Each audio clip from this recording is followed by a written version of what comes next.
BJP ने पिछड़ों और अनुसूचित जातियों के जनाधार वाले 10 दलों से गठजोड़ किया था। अब उसमें दरार दिखाई दे रही है। टिकटों की मांग को लेकर गठबंधन की एक पार्टी हिस्सेदारी मोर्चा ने बीजेपी पर आरोप लगाए हैं और आरोप लगाते हुए अकेले चुनाव में उतरने की बात कह डाली है।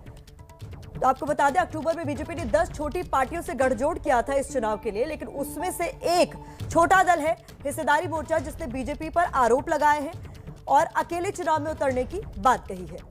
उन्होंने कहा है कि टिकट बंटवारे को लेकर बीजेपी ने जो वादा उनसे किया था उसे निभाया नहीं, ऐसे में वो इस चुनाव में अकेले उतरेंगे।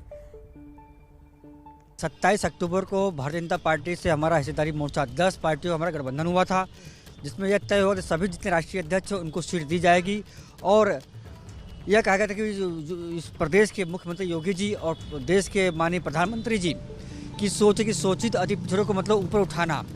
तो हमें लगा कि नहीं, जो 10 पार्टी जो हम लोग हैं शोषित अति पिछड़े समाज के, जिसमें हम केवट समाज से, बिन समाज से हैं, एक कुशवाहा समाज है, इसमें मुसहर समाज है, चौहान समाज है, पाल समाज है, नोनिया समाज है, कश्यप निषाद, हम लोग 10 पार्टी के लोग हैं और शोषित अति पिछड़े समाज से आते हैं।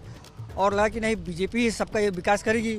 लेकिन आज जब सीटों का बंटवारा जब हो रहा है तो कहीं ना कहीं ऊपर के जो शीर्ष नेता को ऐसा लग रहा है कि मतलब कि इनके पास या दम नहीं है, या फिर हम लोग सोच रहे हैं कि हम चले गए हैं, मतलब क्योंकि इससे अच्छा तो अखिलेश जी यादव। तो सुना आपने किस तरीके से जो छोटे छोटे दलों से गठजोड़ बीजेपी ने किया था, उसमें से एक हिस्सेदारी मोर्चा अब सामने आकर ये कह रहा है कि जो वादा उनसे बीजेपी ने किया था वो निभाया नहीं, ऐसे में वो इस चुनाव में अकेले ही मैदान में उतरने वाले हैं। तो जो गठजोड़ किया था बीजेपी ने, उसमें अब दरार दिखाई दे रही है। टिकटों की मांग को लेकर गठबंधन की एक पार्टी हिस्सेदारी मोर्चा ने बीजेपी पर गंभीर आरोप लगाते हुए इस चुनाव में अकेले ही उतरने की बात कह डाली है। संजय त्रिपाठी हमारे सहयोगी हमारे साथ जुड़ गए, उनसे जानकारी ले लेते। संजय, इसका कितना नुकसान बीजेपी को हो सकता है? देखिए प्रतिमा, इस बार का चुनाव छोटे दलों पे बहुत ज़्यादा निर्भर कर रहा है और इसी को देखते हुए संभवतः जो समाजवादी पार्टी के राष्ट्रीय अध्यक्ष अखिलेश यादव, उन्होंने साफ तौर पर ये ऐलान किया था कि इस बार जो 2022 के चुनाव में गठबंधन करेंगे वो किसी बड़े दल के साथ नहीं जाएंगे, छोटे छोटे दलों को लेकर चलेंगे।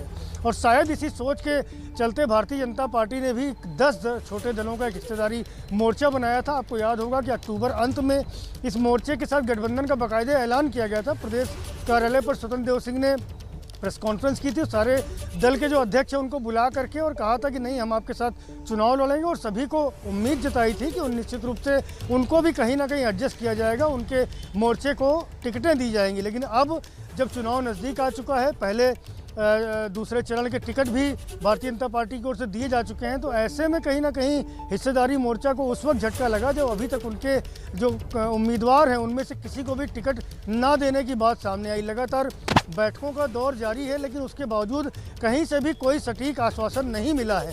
तो हिस्सेदारी मोर्चा के जो संयोजक हैं रामधनी बिंद, उनसे हमारी बात हुई तो उन्होंने साफ तौर पर ये कहा कि जिस तरह का कमिटमेंट हमसे किया गया था कि आपके जो 10 दल हैं छोटे छोटे, उनमें से कम एक टिकट देंगे, लेकिन हम 3-4 टिकट पर भी संतुष्ट हो जाएंगे। लेकिन अब तक कोई सटीक आश्वासन नहीं दिया गया। इसके चलते इस बार के चुनाव में हो सकता है कि अकेले ही उतर जाएं। तो कुल मिलाकर के बगावती सुर रोमाना अख्तियार कर रहे हैं हिस्सेदारी मोर्चा के लोग। तो ये भारतीय जनता पार्टी के लिए नुकसानदेह साबित होगा, क्योंकि जातिगत समीकरण इनके साथ है। संजय त्रिपाठी, इस तमाम जानकारी के लिए। तो देखिए, हिस्सेदारी मोर्चा, उसके भी बीजेपी के खिलाफ ये बगावती सुर।